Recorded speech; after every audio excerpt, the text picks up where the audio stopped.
Setiap kali mau bahas Realme ya, selalu aja ada yang bikin saya greget gitu. Kalau nggak biasanya harganya, ya biasanya di chipsetnya, atau ada aja gitu guys. Dan kali ini tentu saja tidak luput ya dari beberapa hal yang bikin saya greget gitu ya.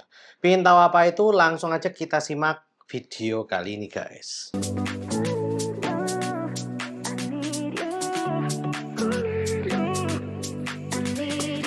Yo guys, balik lagi dengan Billy di sini dan kali ini kita akan membahas tentang perilisan Realme 14 di Indonesia. Oke, jadi Realme 14 ini akan segera diluncurkan di Indonesia pada tanggal 6 Mei 2025 ya guys. Ini udah confirm karena ya Snapdragon Indonesia sendiri ini udah mengkonfirmasi ya bahwa Snapdragon 6 generasi keempat ini akan segera masuk ke Indonesia pada tanggal 6 Mei 2025.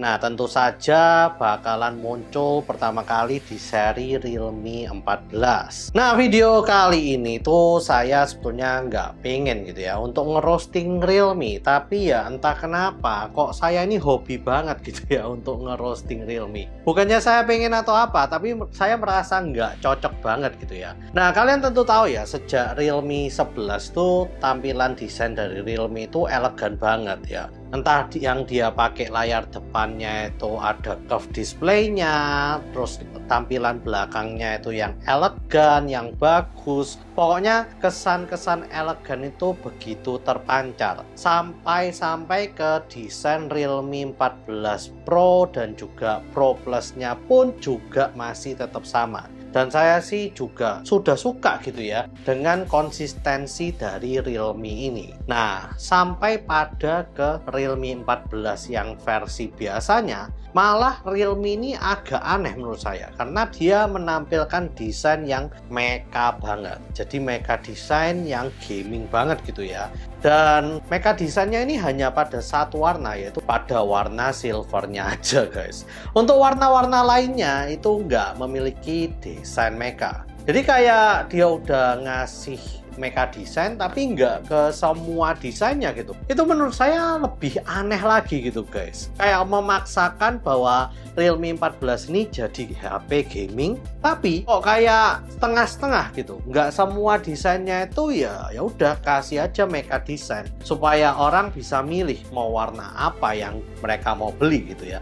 Tapi ini enggak, malah yang warna lainnya ya flat aja gitu, nggak ada desain mekanya, tapi ya cuman desain warnanya aja gitu, biasa aja. Nah, oleh karena itu menurut saya kayak di Realme 14 series ini agak aneh gitu. Karena dia memberikan desain yang berbeda pada seri biasanya dan juga pada seri Pro-nya. Biasanya kalau misalnya di brand-brand lain ya, kalau misalnya mereka pingin memberikan satu tema, yaitu bakalan satu seri itu ya satu tema gitu. Tapi di Realme 14 ini enggak guys. Mereka memberikan kayak banyak tema gitu ya. Yang Realme 14-nya untuk gaming, tapi yang Pro dan Pro Plus-nya malah yang kesannya elegan. Itu menurut saya jadi bikin bingung orang. Dan menurut saya juga untuk Realme bikin sebuah tema gaming di Realme yang angkanya ini juga agak bikin saya kesel. Karena dia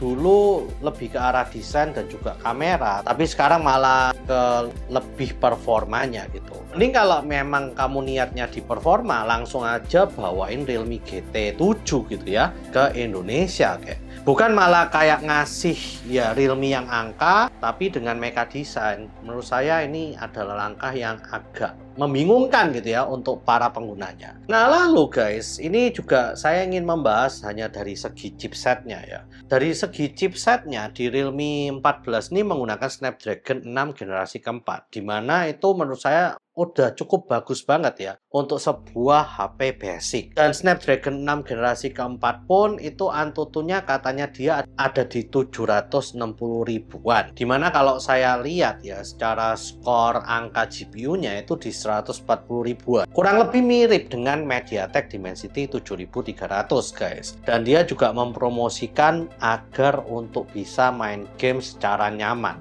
Menurut saya untuk GPU 140 ribuan itu belum bisa dibilang nyaman sih guys. Nah tapi apakah peningkatannya lumayan tinggi dibandingkan generasi sebelumnya? Oh ya tentu saja guys. Yang sebelumnya itu Dimensity 6300, dimana ya tentu saja jauh ya peningkatannya kalau dibandingkan dengan Snapdragon 6 generasi keempat ini. Untuk gaming jelas lebih lancar yang Realme 14 ini guys. Dan lucunya kalau kalian ke websitenya yang di Malaysia itu mereka membandingkan Snapdragon 6 generasi keempat dengan Antutu dari kompetitor Note 14 Pro lainnya ya, dimana itu udah jelas banget ya, itu nyindir Redmi Note 14 Pro yang menggunakan MediaTek Dimensity 7300. Nah tapi yang lucunya lagi guys, Realme 14 Pro 5G nya itu menggunakan MediaTek Dimensity 7300, dimana ini versi Pro loh guys. Yang Realme 14 ini yang versi basic. Berarti dia juga harusnya menyindir juga kakaknya ya, kakaknya sendiri yaitu yang versi Pro-nya ini guys. Kan lucu ya, udah tahu ini yang versi basic, nyindir yang versi Pro-nya kompetitor, tapi ternyata versi Pro-nya dia sendiri juga menggunakan MediaTek yang sama, yaitu MediaTek Dimensity 7300. Itu kayak nyindir diri sendiri nggak sih menurut saya? Bingung sih saya dengan marketingnya.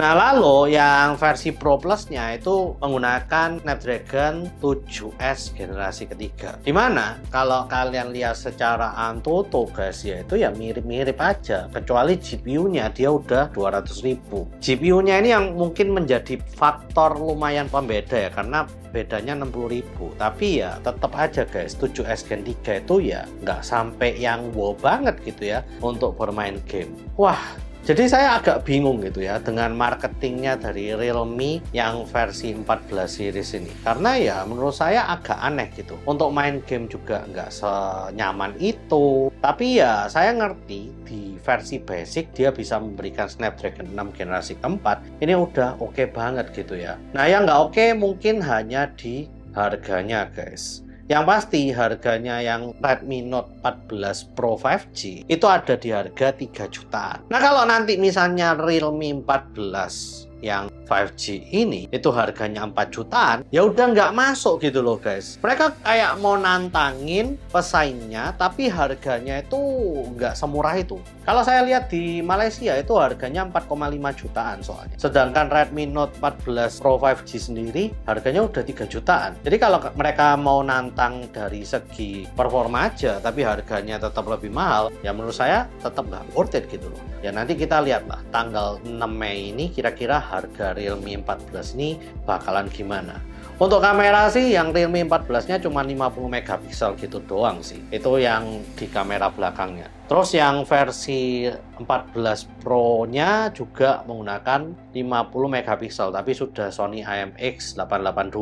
Yang paling oke sih ada di Pro Plus-nya ya, karena dia udah mempunyai triple cam dimana udah menggunakan Sony IMX juga, dan juga udah ada ultra wide yang mantap, dan juga pokoknya udah oke banget lah yang di versi Realme 14 Pro Plus-nya. Nah tapi saya nggak tahu di Indonesia ini cuman masuk Realme 14 saja atau yang versi Pro dan Pro Plus-nya juga bakalan masuk. Nanti kita akan lihat aja di tanggal 6 Mei 2025. Mungkin ya fans Realme bakalan kecewa ya lagi-lagi dengan saya, karena saya selalu merosting Realme guys. Tapi ya bukannya saya mau ngerosting Realme ya, cuman target pasarnya itu loh nggak jelas banget. Ini banyak orang yang suka Realme karena dia sukanya itu dengan desain dan juga kameranya. Tapi sekarang mereka kayak ya udahlah, sekarang udah ganti prosesor yang baru, saya ganti marketing lagi, lebih memasarkan ke target gamer. Jadi kan aneh.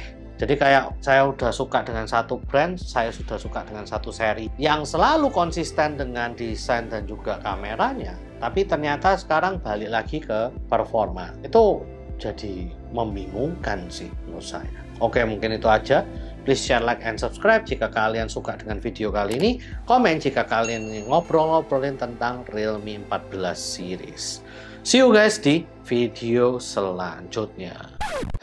Ya menurut saya agak aneh aja sih guys. Menurut kalian gimana sih? Ini jujur-jujuran sih. Apa cuman saya aja yang terlalu keras dengan Realme ini? Atau memang agak aneh gitu ya marketingnya? Bingung saya.